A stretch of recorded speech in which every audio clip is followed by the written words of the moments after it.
Hello students, welcome to BM academy. দেখো, আজকে আমরা হ্যালো অ্যালকেনের DPP2 আলোচনা করব। পার্টিকুলার এগুলো SN1 এবং SN2 রিয়েকশন থেকে কোশ্চেনগুলো দেওয়া আছে। তো প্রথম কোশ্চেনটা বলেছে যে নিচের কতগুলি অণু আমাদের কায়রাল হবে সেটা আমাদেরকে বের করতে হবে। তো কায়রাল শব্দের অর্থ আমরা যেটা জানি যে কার্বনের চারিদিকে যে চারটে গ্রুপ অ্যাটাচ থাকবে, সেই চারটে গ্রুপ যদি আলাদা আলাদা হয় তাহলে সেই অণুটাকে আমরা বলবো কায়রাল। আচ্ছা, সেক্ষেত্রে আমাদের কায়রাল সেন্টার একটাই থাকতে হবে, তবে আমরা 100% সিওরিটি নিয়ে বলতে পারবো যে অণুটা হচ্ছে কায়রাল। তো এখানে যদি আমরা লক্ষ্য করি যে প্রথম যে স্ট্রাকচারটা দেওয়া আছে এটার ক্ষেত্রে দেখো, এখানে আমার কার্বন দেওয়া আছে, এইদিকে আমার কার্বন আছে একটা, আচ্ছা এই দিকটাতে আমার কার্বন আছে চারটে, তাহলে বাঁ দিকটা আর ডান দিকটা হচ্ছে আমার আলাদা। পাশাপাশি আমার ওপরে আছে OH, এখানে আছে H, এইদিকে হচ্ছে একটা কার্বন, এইদিকে হচ্ছে আমার চারটে কার্বন। তার মানে আমার এই যে মাঝের কার্বনটা, এই মাঝের কার্বনের চারটে গ্রুপ কিন্তু আলাদা, তাহলে আমরা এটাকে কায়রাল বলতে পারবো। তাহলে প্রথম অণুটাই হয়ে গেল আমাদের কায়রাল। পরের অণুটার কথা যদি আমরা বলি, এখানে দেখো লক্ষ্য করে যে একটা হাইড্রোজেন আছে, একটা বিআর আছে, অর্থাৎ এই কার্বনটার সাপেক্ষে দুটো গ্রুপ আলাদা হলো, কিন্তু বাঁ দিকটা আর ডান দিকটা দেখো এখানে আমাদের সমান সমান হয়ে গেছে, কারণ বাঁ দিকেও দেখো দুটো কার্বন, ডান দিকেও হচ্ছে দুটো কার্বন, তার মানে এখানে আমাদের চারটে গ্রুপ কিন্তু আলাদা পেলাম না, তাহলে 2 নম্বরটাকে কিন্তু আমার বলা যাবে না। 3 নম্বর কার্বনটার কথা যদি আমরা বলি তাহলে দেখো এখানেও দুখানা ক্লোরিন রয়েছে, তার মানে দুটো গ্রুপ সেম হয়ে যাচ্ছে, তাহলে এটাকেও কিন্তু আমার কায়রাল বলা যাবে না। 4 নম্বরটাকে যদি আমরা দেখতে পাচ্ছি এখানে চারটে গ্রুপ আলাদা আলাদা, একটা হাইড্রোজেন, একটা বিআর, একটা ডি, একটা হচ্ছে CH3, ডি মানে হচ্ছে ডয়টেরিয়াম। আচ্ছা, তাহলে এখানে যেহেতু চারটে গ্রুপ আলাদা, তাহলে এটাকে আমরা কায়রাল বলতে পারবো। আর নেক্সট হচ্ছে 5 নম্বরটা, এখানেও লক্ষ্য করে দেখো এই যে মাঝের কার্বনটা রয়েছে, এর বাঁ দিকে আছে CH3, নিচের দিকে আছে I। আচ্ছা, এই হাইড্রোজেনটাকে আমরা ওপর দিকে লিখতে পারি, তাহলে একটা হচ্ছে হাইড্রোজেন আর একটা হচ্ছে আমার CH2CH3, তাহলে একদিকে CH3 একদিকে I, ওপরে যদি আমি হাইড্রোজেনটাকে লিখে দিই তাহলে আর বাকি পড়ে থাকছে CH2CH3, চারটে গ্রুপ কিন্তু আমাদের আলাদা আলাদা, তার মানে এটাও কিন্তু আমার কায়রাল। তাহলে আমার ওভারঅল অ্যান্সার হয়ে গেল এখানে মোট কটা অণু কায়রাল হবে, 3টে অণু কায়রাল হবে, তার মানে এখানে আমার অপশান এটা হচ্ছে উত্তর। 2 নম্বর, নিচের আয়নগুলির লিভিং ক্ষমতা বলেছে, তার মানে কোন গ্রুপটা তাড়াতাড়ি বেরিয়ে যাবে সেটা আমাদেরকে এখানে বার করতে চেয়েছে। তো এখানে দেখো এই মাইনাস চার্জটা যত বেশি ডিলোকালাইজ হতে পারে তত সেই গ্রুপটা লিভিং ক্ষমতা বেশি হয়। তো এখানে এই যে অ্যাসিড গ্রুপ দুটো রয়েছে CF3CO- আর CH3CO-, এদের লিভিং ক্ষমতা লাস্টেরটা থেকে বেশি হবে, অর্থাৎ 1 আর 2 এর লিভিং ক্ষমতা 3 অপেক্ষা বেশি হবে। এখন 1 আর 2 এর মধ্যে কোনটা আগে হবে সেটা যদি আমরা বুঝতে চাই, দেখো এখানে কার্বনের সাথে 3খানা ফ্লোরিন অ্যাটাচ করা রয়েছে, একটা দুটো তিনটে, তাছাড়া C ডবল বন্ড O আছে আর O- আছে। তো এখানে এই যে 3খানা ফ্লোরিন আমরা কার্বনের সাথে অ্যাটাচ করেছি, ফ্লোরিন কী করছে, -I এফেক্ট থাকার জন্য ইলেকট্রনটাকে নিজের দিকে টানছে, ফলে এই মাইনাস চার্জটা কী হবে, বেশি ডিলোকালাইজ হয়ে যাবে। তাহলে সব থেকে বেশি মাইনাস চার্জটা কোথায় ডিলোকালাইজ হবে, CF3CO- এর ক্ষেত্রে, তাই লিভিং ক্ষমতা হবে সব থেকে বেশি হচ্ছে প্রথম কার্ডটা, অর্থাৎ CF3CO-। তারপর হবে 2 নাম্বারটা, তারপর 3 নাম্বারটা, মানে প্রথম অ্যান্সারটা আমার হয়ে গেল। তারপরটা বলছে SN1 বিক্রিয়া হারের সঠিক ক্রম। আমরা খুব ভালো করেই জানি SN1-এর অর্ডারটাই হচ্ছে 3 degree greater than 2 degree greater than 1 degree. যদি আমাদের ফিনাইল রিং থাকে তাহলে আমাদের SN1 রিয়েকশন আরও বাড়বে, কারণ ফিনাইলের ক্ষেত্রে আমাদের বেঞ্জিন রিংটাতে রেজোনেন্স কাজ করবে বা রেজোনেন্স হবে। সেক্ষেত্রে যদি আমরা C এর অপশানটা দেখি, এখানে লক্ষ্য করে দেখো C6H5 2, তাহলে এখানে দুখানা ফিনাইল রিং রয়েছে, পাশাপাশি একটা CH3 রয়েছে, তার মানে আমার এই যে কার্বনটা, এই কার্বনটা কিন্তু আমার 3 ডিগ্রি থাকছে, প্লাস আমার এখানে দুখানা ফিনাইল গ্রুপ আমার এখানে অ্যাডভান্টেজ রূপে কাজ করছে। পরেরটা যদি আমরা দেখি, লক্ষ্য করে দেখো এটা আমার 2 ডিগ্রি হচ্ছে, কিন্তু 2 ডিগ্রি হলেও আমার এখানে দুখানা ফিনাইল রিং রয়েছে, ফলে এইটার SN1 বিক্রিয়া আগেরটার থেকে একটু কম হলেও কিন্তু বাকিদের থেকে ভালো হবে। তারপরেরটাতে আমরা দেখতে পাচ্ছি যে 2 ডিগ্রি রয়েছে, কিন্তু আমার একটা ফিনাইল রয়েছে, ফিনাইলের সংখ্যা একটা কমে গেছে, বেঞ্জিন রিং একটা কমে গেছে, ফলে রেজোনেন্সটা একটু হলেও কমবে, ফলে SN1 রিয়েকশনের হারটা একটু হলেও কমে যাবে।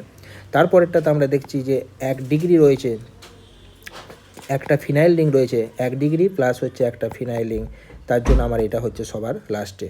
তাহলে সব থেকে প্রথমে কোনটা হলো, 3 ডিগ্রি প্লাস দুখানা ফিনাইল রিং রয়েছে, তারপর একটা 2 ডিগ্রি প্লাস দুখানা ফিনাইল রিং, তারপর 2 ডিগ্রি প্লাস একখানা ফিনাইল রিং, তারপর একটা হচ্ছে আমার 1 ডিগ্রি প্লাস ফিনাইল রিং। তাহলে এই ফিনাইল রিং এবং এই 3, 2, 1-এর কম্বিনেশনে আমরা এই অর্ডারটাকে সহজেই বুঝতে পারলাম যে SN1 বিক্রিয়া কিন্তু আমার এই ক্ষেত্রে খুব ভালো দেবে। ক্লিয়ার হলো ব্যাপারটা? বেশ। তারপরের প্রশ্নটা খুব সহজ প্রশ্ন, SN2 বিক্রিয়ার হার যে দ্রাবকে সবচেয়ে ভালো হয়। আমরা জানি যে SN2 রিয়েকশনের ক্ষেত্রে পোলার অ্যাপ্রোটিক সলভেন্ট আমাদের ব্যবহার করতে হয়, পোলার অ্যাপ্রোটিক সলভেন্ট। পোলার অ্যাপ্রোটিক সলভেন্টের মধ্যে আমাদের রয়েছে ডিএমএসও ডাইমিথাইল সালফোক্সাইড, তারপর রয়েছে ডিএমএফ ডাইমিথাইল ফরমাইড এবং আমাদের রয়েছে অ্যাসিটোন। ঠিক আছে, এই তিনটে হচ্ছে আমার পোলার অ্যাপ্রোটিক সলভেন্ট। অর্থাৎ দেখো ডিএমএসও স্ট্রাকচারটা এখানে দেওয়া রয়েছে, ডাইমিথাইল সালফোক্সাইড CH3 তাহলে এটা হয়ে গেল আমাদের SN2 বিক্রিয়া সব থেকে ভালো হবে এখানে পোলার অ্যাপ্রোটিক সলভেন্ট বলে। বাকি যে তিনটি এক্সাম্পল দেওয়া রয়েছে A, B এবং C সবগুলোই কিন্তু পোলার প্রোটিক সলভেন্ট, এগুলো হচ্ছে SN1 বিক্রিয়া, এগুলোতে ভালো হয়।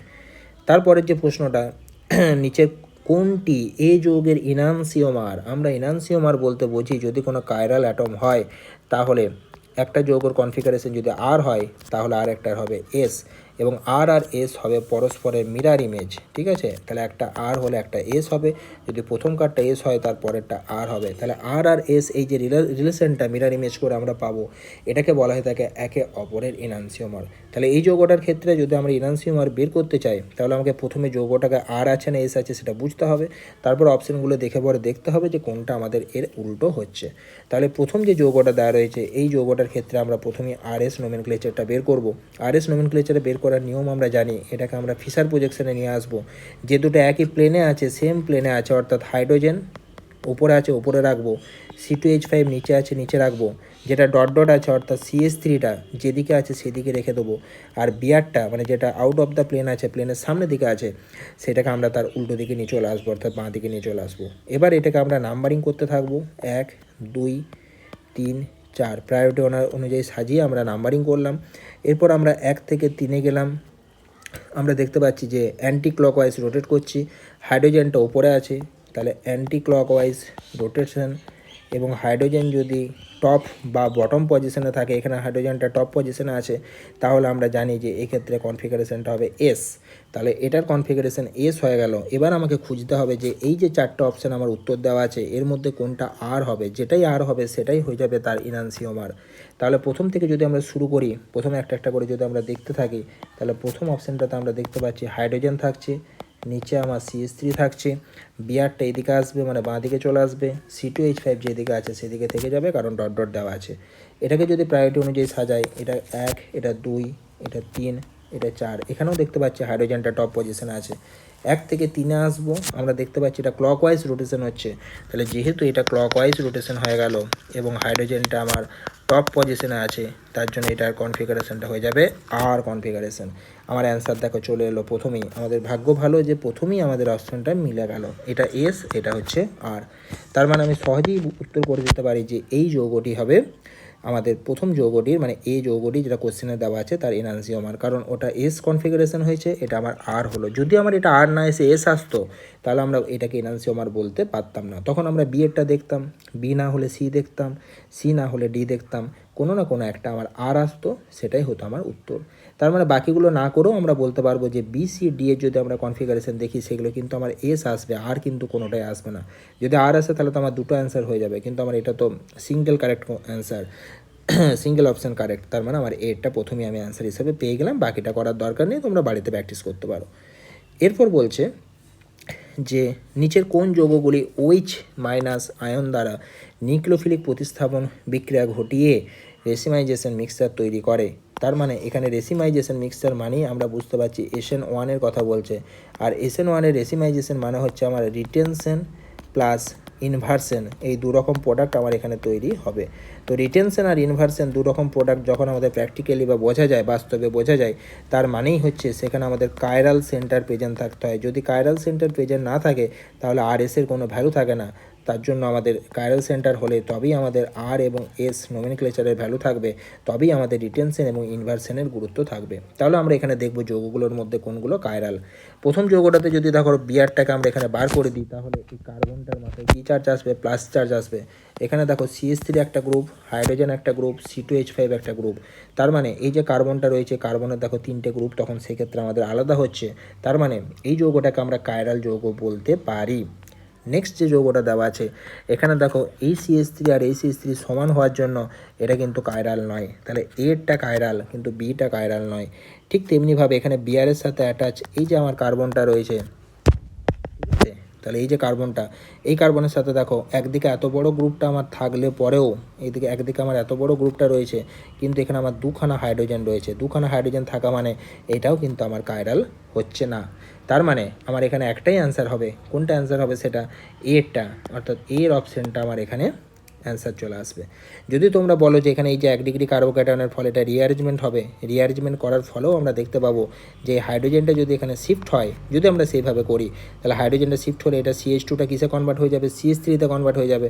তখন এই কার্বনটা মানে মাঝের কার্বনটা প্লাস হয়ে যাবে, এটা CH3তে কনভার্ট হয়ে যাবে। তার মানে তখনও দেখো এটাও CH3 হয়ে যাবে, এটাও CH3 হয়ে যাবে, অর্থাৎ এই কার্বনটা দুদিকে দুটো গ্রুপ কিন্তু সেম হয়ে যাবে। তাহলে কোনোভাবেই কিন্তু আমাদের সি এর অপশানটা কিন্তু রিটেনশন বা ইনভার্সন বা রেসিভিং মিক্সচার তৈরি করতে পারছে না। তাহলে আমার এখানে একমাত্র উত্তর কোনটা চলে এলো? এর অপশানটা আমার উত্তর চলে এলো। নেক্সট হচ্ছে এই কোশ্চেনটা, নিচের যৌগগুলোর মধ্যে SN1 দ্রাবকে বিশ্লেষিত হয় কোনটা সহজভাবে? আমরা জানি 3 ডিগ্রি হচ্ছে SN1-এর জন্য বেস্ট। তার মানে আমার এখানে অ্যান্সার চলে এলো কোনটা? ডিএরটা। এটা দেখো 3 ডিগ্রি দেওয়া আছে, টার্সিয়ারি বিউটাইল ক্লোরাইড। এই যৌগটার নাম হচ্ছে 3 ডিগ্রি, মানে হচ্ছে টার্সিয়ারি, 4টে কার্বন আছে, তার মানে বিউটাইল, Cl আছে, তার মানে ক্লোরাইড, টার্সিয়ারি বিউটাইল ক্লোরাইড। এটা আমার SN1-এ সবথেকে ভালো বিক্রিয়া দেবে। নেক্সট কোশ্চেনটা খুব ইম্পর্টেন্ট প্রশ্ন এবং খুব ভালো প্রশ্ন। দেখো এখানে বন্ধন দৈর্ঘ্য বলতে চেয়েছে। তাহলে আমরা জানি ফ্লোরিন, ক্লোরিন, ব্রোমিন, আয়োডিন, এই 4টে সাইজের মধ্যে আয়োডিনের সাইজ সবচেয়ে বড়, তারপরে ব্রোমিন, তারপরে ক্লোরিন, তারপরে ফ্লোরিন। তাহলে এখানে বুঝতেই পারছি CH3 বন্ডটা সব থেকে বেশি দৈর্ঘ্যের হবে, তার থেকে কম হবে CH3Br, তার থেকে কম হবে CH3Cl, আর এই বন্ডটা হয়ে যাবে সব থেকে কম। তার কারণটা হচ্ছে এটা হচ্ছে আমার ক্লোরোবেঞ্জিন, আর ক্লোরোবেঞ্জিনের ক্ষেত্রে আমরা জানি যে প্লাসেম এফেক্ট আছে, ফলে আমার এখানে রেজোনেন্স ঘটবে। রেজোনেন্সের ফলে এই জায়গাটাতে আংশিকভাবে দ্বিবন্ধন চরিত্র লাভ করবে, অর্থাৎ এখানে ডবল বন্ড তৈরি হবে, আংশিক দ্বিবন্ধন বা পার্সিয়াল দ্বিবন্ধন চরিত্র লাভ করবে। তাহলে যেহেতু এই পোর্শনটাতে আংশিক দ্বিবন্ধন চরিত্র লাভ করছে, আর আমরা খুব ভালো করেই জানি যে বন্ধন দৈর্ঘ্যের ক্রম single bond greater than double bond greater than triple bond, single bond greater than double bond greater than triple bond. তাহলে আমরা দেখতে পাচ্ছি যে যেহেতু মাঝখানে আমাদের এটাতে ডবল বন্ডের একটা ব্যাপার আসছে, অর্থাৎ রেজোনেন্সের ফলে এখানে ডবল বন্ড তৈরি হচ্ছে, তার জন্য এর বন্ধন দৈর্ঘ্যটা কী হবে? সব থেকে কমে যাবে। তাহলে এখানে আমার সঠিক উত্তর হবে কোনটা? প্রথমকার অপশানটা। তাহলে প্রথমকারটাতে দেখো এখানেও Cl আছে, পরেরটাতেও Cl আছে, কিন্তু এই জায়গাটাতে CH3Cl এর সাথে এটা আমার সিঙ্গেল বন্ড থাকছে, কিন্তু এখানটাতে আমার একটা কার্বনের সাথে Cl এর ডবল বন্ড হওয়ার সম্ভাবনা রয়েছে, বা ডবল বন্ড হচ্ছে আংশিকভাবে, সেই জন্য এটা বন্ধন দৈর্ঘ্য আমার কমে যাচ্ছে। বেশ, নেক্সট হচ্ছে নিচের কোনটি আলোক ঘূর্ণন দেখায়? খুব ইম্পর্টেন্ট প্রশ্ন। আলোক ঘূর্ণন যারা দেখায় তারাই হচ্ছে অপটিক্যালি অ্যাক্টিভ। অপটিক্যালি অ্যাক্টিভ মানেই হচ্ছে আলোক সক্রিয়, আর আলোক সক্রিয় তাদেরকে বলা হয় যারা হচ্ছে কাইরাল। কাইরাল যদি হয়, কাইরাল যদি সেন্টার থাকে বা কাইরাল যদি যৌগ হয়, তবেই সেটা অপটিক্যালি অ্যাক্টিভ হবে, তবেই সেটা রিটেনশন, ইনভার্সন, এই সমস্ত ব্যাপার সব দেখাবে।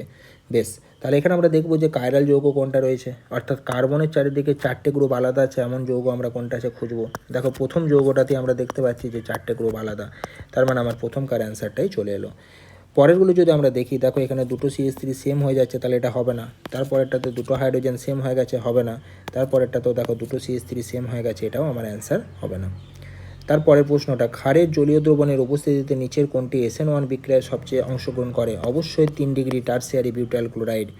SN1 সব থেকে ভালো হবে কোথায়? Tertiary butyl chloride. একই প্রশ্ন দিয়েছে, এখানে নামটা লিখেছে, আর এখানে এই স্টার সংকেত চিহ্ন সংকেতটা দিয়েছে, আর এখানে নামটা লিখে দিয়েছে টার্সিয়ারি বিউটাইল ক্লোরাইড। SN1-এর জন্য সব থেকে ভালো হবে CH3CCl, tertiary butyl chloride. Same প্রশ্ন, নিচের কোন অ্যালকাইল হাইড্রাইডটি SN2 দেখো আমরা সব থেকে শুরু করি, সব থেকে ভালো হচ্ছে মিথাইলের ক্ষেত্রে, তারপরে 1 ডিগ্রি, তারপরে 2 ডিগ্রি, তারপরে 3 ডিগ্রি, ঠিক আছে, অর্থাৎ কার্বন সংখ্যা যত কম তত SN2 বিক্রিয়া ভালো। আর আমরা এখানে একটা জিনিস জানি যে SN2 সব থেকে ভালো দেয় I গ্রুপ, তারপরে Br, তারপরে Cl, তারপরে F।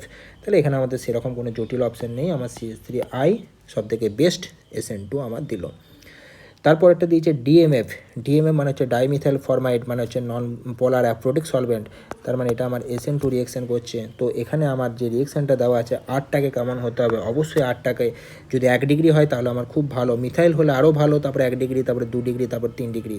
লক্ষ্য করে দেখো এখানে B এর অপশান আর C এর অপশান দুটোই হচ্ছে কিন্তু আমার 1 ডিগ্রি, কিন্তু বিটাতে আমার কার্বন সংখ্যা কম আছে, দুটো কার্বন আছে, কিন্তু এটাতে আমার কার্বন সংখ্যা বেশি আছে। তাহলে আমার অবশ্যই এখানে অ্যান্সারটা কোনটা হবে? B এর অ্যান্সারটা। যত কম সংখ্যক সংখ্যক কার্বন তত ভালো SN2, কারণ এখানে স্টেরিক রিপালশন কম হবে, সেই কারণে আমার বি এর অপশানটা এলো। যদি CH3Br হতো তাহলে সেটাই উত্তর হতো, ঠিক আছে। আর লিভিং গ্রুপের দিক থেকে যখন দেখবো তখন আই হচ্ছে সবথেকে ভালো লিভিং গ্রুপ SN2 এর ক্ষেত্রে, তারপর Br, তারপরে Cl, তারপর হচ্ছে F। এই জায়গাগুলো আমরা খেয়াল রাখবো। তারপরে প্রশ্নটা দেখো, এখানে NaCN দেওয়া হয়েছে, ফলে NaCN হচ্ছে আমরা জানি স্ট্রং নিউক্লিওফাইল দেওয়ার ফলে এখানে আমাদের বিক্রিয়াটা হয়েছে, এটা আমার প্যারালেল, এটা হচ্ছে আমার 1 ডিগ্রি। 1 ডিগ্রির ক্ষেত্রে আমরা জানি SN2 হয়। তাছাড়াও এখানে NaCN দেওয়া আছে, CN মাইনাস হচ্ছে আমার স্ট্রং নিউক্লিওফাইল দেওয়া হয়েছে, মানে আমার SN2 হবে। আর SN2 মানে আমার পোলার অ্যাপ্রোটিক সলভেন্ট ব্যবহার করতে হবে, অর্থাৎ ডাইমিথাইল ফরমাইড বা DMF। আমরা এখানে DMF এর পরিবর্তে আমরা DMSও ব্যবহার করতে পারতাম, DMS এর পরিবর্তে আমরা অ্যাসিটোন ব্যবহার করতে পারতাম। বাকি যে অপশানগুলো দিয়েছে সবগুলো দেখো পোলার প্রোটিক সলভেন্ট, যেগুলো হচ্ছে SN1 এর জন্য সবচেয়ে ভালো। তারপর নিচের কোন যৌগটির আর্দ্র বিশ্লেষণ SN1 পদ্ধতিতে সহজসাধ্য? অবশ্যই টারশারি বিউটাইল ক্লোরাইড। এই প্রশ্নটা আমরা বারবার আলোচনা করছি। তারপর SN2 এর সঠিক ক্রম, সবথেকে প্রথমেই বললাম যত কম সংখ্যক কার্বন তত ভালো SN2, তার মানে CH3Cl, মানে 1 নাম্বারটা সবথেকে ভালো দেবে, তারপরে দেবে 2 নাম্বারটা, তারপরে 3 নাম্বারটা, তারপরে 4 নাম্বারটা। সাজানোই দেখো রয়েছে 1 2 3 4, মানে হচ্ছে লাস্টের অপশানটা, কারণ এটা হচ্ছে মিথাইল, তারপর একটা 1 ডিগ্রি, তারপরটা 2 ডিগ্রি, তারপরটা 3 ডিগ্রি, আর প্রথম কার্ডটাকে আমরা বলতে পারি মিথাইল। আচ্ছা, যেহেতু মিথাইল ক্লোরাইড রয়েছে, তাহলে এই অর্ডারটা আমাদের হয়ে গেল।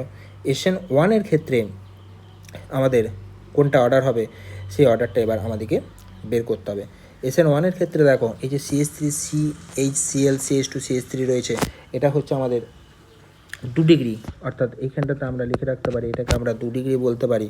আচ্ছা, এটাকে আমরা বলতে পারি 1 ডিগ্রি। তাহলে এই দুটোর মধ্যে আমরা বুঝতে পারছি যে 1-এর অর্ডারটা গ্রেটার দেন কত হবে? 2 হবে, অর্থাৎ 1 গ্রেটার দেন 2 হবে। আর যদি আমরা 3-এর কথা যদি আমরা বলি, তাহলে আমরা এটা দেখতে পাচ্ছি যে এখানে এই যে এই গ্রুপটা রয়েছে, এই গ্রুপটাতে আমাদের CH2Cl রয়েছে, আর নিচটাতে আমাদের OCH3 রয়েছে, অর্থাৎ এই যে OCH3 এটার প্লাস M এফেক্ট রয়েছে। তার মানে যখন আমাদের এখানে কার্বোক্যাটায়নটা ফর্মেশন হবে, সেই কার্বোক্যাটায়ন ফর্মেশনটাকে এটা ইলেকট্রন ডেনসিটি দিয়ে পরে এটা কিন্তু স্থায়িত্বটা বাড়ানোর চেষ্টা করবে। স্থায়িত্বটা যেহেতু বাড়ানোর চেষ্টা করছে, সেই জন্য এটার ক্ষেত্রে SN1 বিক্রিয়াটা কী হবে আমাদের, এটার ক্ষেত্রে সবথেকে ভালো হবে এবং রেজোনেন্সের জন্য, সেই জন্য আমার এখানে 3 ডিগ্রির অ্যান্সারটা সবথেকে বেশি হবে। তার মানে 3 সবথেকে বেশি SN1 এর ক্ষেত্রে, তারপরে হচ্ছে 2 ডিগ্রি, তার মানে অপশান 1, তারপরে হচ্ছে অপশান 2। তার মানে আমার প্রথমকার অ্যান্সারটা আমার এখানে অ্যান্সার চলে এলো যে 3 নাম্বারের অপশানটা সবথেকে ভালো SN1 বিক্রিয়া দেবে, তারপরে দেবে প্রথম কার্ডটা মানে 1 নাম্বারটা, আর তারপরে হচ্ছে আমাদের কোনটা 2 নাম্বারটা।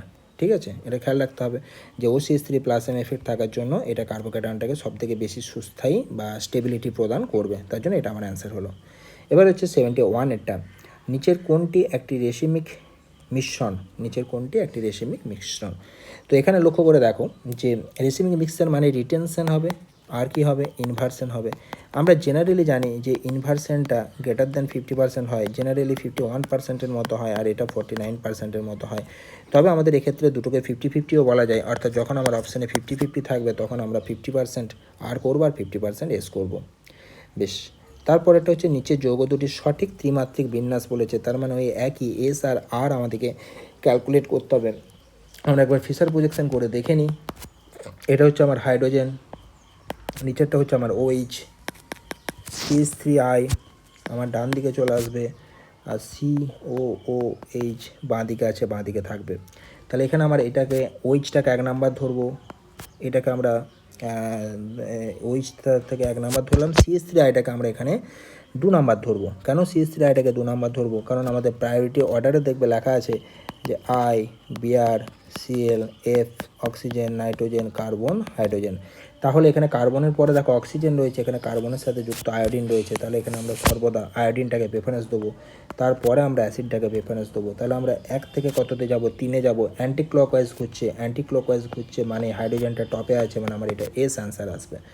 আর এটা যদি আমরা লক্ষ্য করি তাহলে আমাদের কি হবে? ওপরটাতে দেখো CH3 রয়েছে, নিচটাতে আমাদের হাইড্রোজেন রয়েছে। আচ্ছা, বিআরটাকে আমি এদিকে করে দিলাম, C2H5টাকে আমি যেদিকে আছে সেদিকে রাখলাম। তাহলে এখানেও আমার বিআরটা 1 নাম্বার, C2H5টা 2 নাম্বার, CH3টা 3 নাম্বার, তার মানে এটাও 1 থেকে 3-এ গেলে অ্যান্টি ক্লকওয়াইজই ঘুরছে মানেই আমার হাইড্রোজেনটা বটম পজিশনে আছে, তার মানে এটাও আমার কি হবে? এস হবে। ঠিক আছে, বেশ। তার মানে আমার যেটা দাঁড়ালো যে এক্ষেত্রে দুটোই কিন্তু আমার অ্যান্টি ক্লকওয়াইজ ঘুরছে, অ্যান্টি ক্লকওয়াইজ ঘুরছে, ফলে আমার দুটোই এস হলো, অর্থাৎ 1s এবং 2s আমরা অ্যান্সার করলাম। বেশ, নেক্সট হচ্ছে আমাদের নিচের কোন বিবৃতিটি সঠিক নয়। এখানে দেখো যে অপশানগুলো রয়েছে, এসএন টু বিক্রিয়ার ট্রানজিশন স্টেটে কেন্দ্রীয় কার্বন পরমাণুটি sp2 হাইব্রিডাইজড, এটা ঠিকই বলেছে। SN1 বিক্রিয়ার প্রথম ধাপটাকে আমরা রেট ডিটারমাইনিং স্টেপ বলি, কারণ দুটো ধাপের মধ্যে প্রথম ধাপটা হচ্ছে স্লো স্টেপ। SN1-এ অন্তর্বর্তী পদার্থ হিসেবে কার্বোক্যাটায়ন উৎপন্ন, এটাও ঠিক, কিন্তু SN2-তে আর সাবস্টেট সবসময় এসে পরিণত হয়ে যাবে, এটা কিন্তু পুরোপুরি ঠিক নয়। কারণ এক্ষেত্রে আমাদেরকে দেখতে হবে যে কোনো একটা যৌগ আর সর্বদা যে এসে পরিণত হবে তার কিন্তু SN2 বিক্রিয়ার ক্ষেত্রে আমাদের কিন্তু এটা সবসময় নয়, কারণ কাইরাল অ্যাকাইরালের অনেক রকম ব্যাপার এখানে আমাদের আসবে। তাহলে এখানে এগুলোর মধ্যে আমরা এই অপশানটাকে ঠিক করতে পারি। নেক্সট হচ্ছে নিচের কোনটা একটি অ্যাম্বিডেন্ট নিউক্লিওফাইল। অ্যাম্বিডেন্ট নিউক্লিওফাইল বলতে আমরা বুঝি যে যার দুটো ডোনার সেন্টার, দেখো CN- এটা আমার এক্ষেত্রে অ্যাম্বিডেন্ট নিউক্লিওফাইল হবে, কারণ এখানে কার্বন এবং নাইট্রোজেন দুটোই ডোনার সেন্টার হিসেবে কাজ করতে পারে। ঠিক তেমনিভাবে যদি NO2- দিত তাহলেও কিন্তু সেটা আমার অ্যাম্বিডেন্ট নিউক্লিওফাইল হতো, বা যদি ONO দিত সেটাও আমার অ্যাম্বিডেন্ট নিউক্লিওফাইল হতো, কারণ দুটো ডোনার সেন্টার CN- NO2- এতে রয়েছে, বাকি কোনোটাই কিন্তু অ্যাম্বিডেন্ট নিউক্লিওফাইল নয়। বেশ, ঠিক আছে, আজকের ভিডিওটা এতটাই, এখানে আমরা এগুলো আলোচনা করলাম। নেক্সট ভিডিওতে আমরা DPP3টা আলোচনা করব। ওকে, থ্যাংক ইউ।